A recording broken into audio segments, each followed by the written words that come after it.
Let's start with the film. Could you please tell me what your involvement has been in Three Magic Words? All right, it started a couple of years ago. I didn't even know what Michael had in mind, but I do a lot of filming for television and documentaries, and he asked me if I would just film with him. But I had no idea what he was putting together at the time. We just did the filming in a hotel room, and he was asking me questions, and he wouldn't tell me what it was all about. That was the secret, and it's still the secret. No one's supposed to know what the three magic words are until the end of the movie. So they always told us, don't tell anyone what the words are. But we were doing the interview, and I had no idea if it was ever going to go anywhere or not. But then it was last year, he emailed and said, we have finished the movie, and you're in it. And of course, I'd forgotten about it by that time. And he said, would I come to the Hollywood premiere? And it happened that I was out there at that time doing lectures. So I stayed a few more days and went to it. And it was amazing how they put it all together. Because in the beginning, it was just bits and pieces. But you know how they put it together to make things. But this is Michael's dream. It's his goal. It took him 4 years to do it. His dream. And I applaud him for following his dream and making it become a reality. And I hear it was your idea to premiere it today on the winter solstice. Yeah. Because I said we had the Hollywood premiere, that was him. And I was taking the film with me everywhere I was doing lectures all over the world. And then we decided, why don't we do a London, a European premiere? And my company is Ozark Mountain Publishing. And so we said, we have an office here in England. We said, why don't we do something here? And the perfect day is the 21st. That's what people for years now have been building up to. It's supposed to be some big event, some horrible thing that the world is going to come to an end. And there's been so much hype about it that we said, why don't we do it on that day? And I said, the rest of you can stay home with your heads under the cover, afraid of what's going to happen. We're going to party. Because we know nothing's going to happen. What do you think today really is all about? Well, it's in what context? What do you mean? What is the 21st of December? Many people were saying it's the end of the world. However, people in the spiritual community tend to say it's a shift, a paradigm shift. Yes, because that's what I've written about, and I've been lecturing about that for the last 2 years, that it actually is the beginning of the new earth, that we are moving into a whole new thing. And if they're saying it's the end of the world, it's the end of the world as we know it. The negativity, all of that is changing. We're going into a beautiful new earth. So it's actually the end of one thing and the beginning of something else that is glorious. And that's what we're headed into. So if there's any kind of a shift, that's what's happening.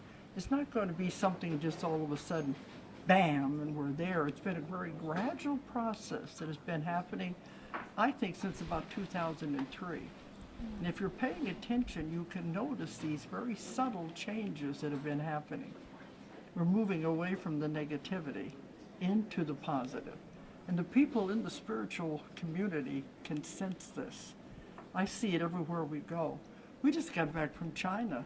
Everywhere we go all over the world, if somebody knows, they all know something is happening and it's important and it's not negative. You know, people get so caught up in fear and there's nothing to be afraid of.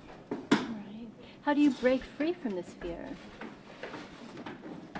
Fear is an illusion, really. Fear is for entertainment purposes only. It's not real. Entertainment of your mind. It is. If you want to stay in that, okay, because you create it. If you want to live in that kind of a world, you can have it because you create your reality. I'd rather create a reality where everything is right and good, and that's what we're seeing. And we're noticing it. We travel all over the world constantly. We see it happening. There are big changes happening everywhere. For you, what has been the single most important spiritual tool or spiritual practice in your own life? Well, it depends on what you mean. I've been doing this work for 45 years. And I'm a hypnotherapist. I've written 17 books, metaphysical books. And I'm teaching classes all over the world with metaphysics and spiritual. So that's, to me, is the most important thing now, is teaching and seeing the changes that are happening for people. And my books are in over 20 languages, so I go everywhere. But to me, I guess the biggest spiritual thing is watching over 45 years how people have changed and how they're growing and they're evolving. The last 2 years, we could really see it with the young people. We call it the internet generation.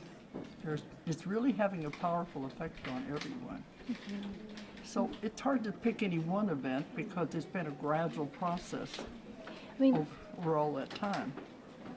many of the things you've spoken about are quite well known within spiritual communities, spiritual circle, but what about the person who has never come across these concepts? What would you tell him to do to kind of open his mind? You mean to the idea of moving into a new reality? Is Yes, that what you mean? exactly.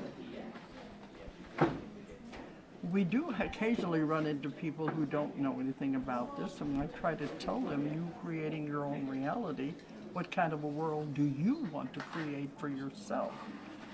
You're great and powerful you're beings. You can create anything you want. Nothing is impossible.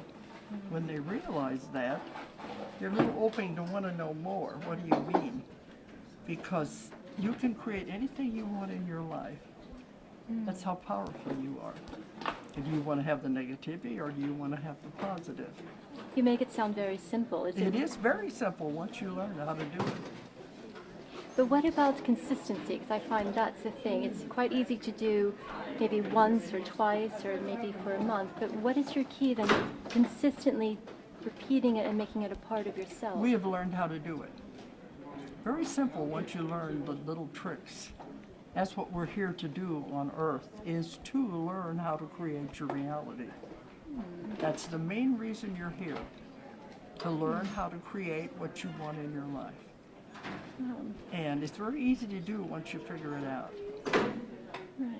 And we do it with our company and my life all the time, and we see things growing by leaps and bounds. Because once you figure out you're the one in charge of your own life, nobody else is doing it but you. If you don't like what's happening in your life, recreate it. I love that. Is that through meditation and through hypnosis? A lot of different ways. But first you got to understand what you want. You know, you can't create anything if you don't know what you want. Yes. Once you figure out what you want in your life, then you can have it. It's a law of the universe. And how do you really know that you're moving from a higher self, a high place, on a higher level than your ego when you're thinking about what it is that you want? If it feels right. I always say if it's right, it'll just flow. Just like swimming upstream, downstream, everything will just flow. It'll be very easy. If it's not for your highest good, if it's not coming from the ego, there'll be blocks put in the way. And something will stop you from doing what you're wanting to do. It'll be like swimming upstream. It'll be very hard. That's not the way to go. That's one way to tell the difference. Is it easy or is it hard? Sometimes there's blocks there to see how badly you want it, but you get to tell the difference. But if it's meant to be, if it's supposed to be your path, it'll just go very smoothly and easy, and everything will fall into place. Wonderful. That's how you can tell the difference. I love that. Thank you.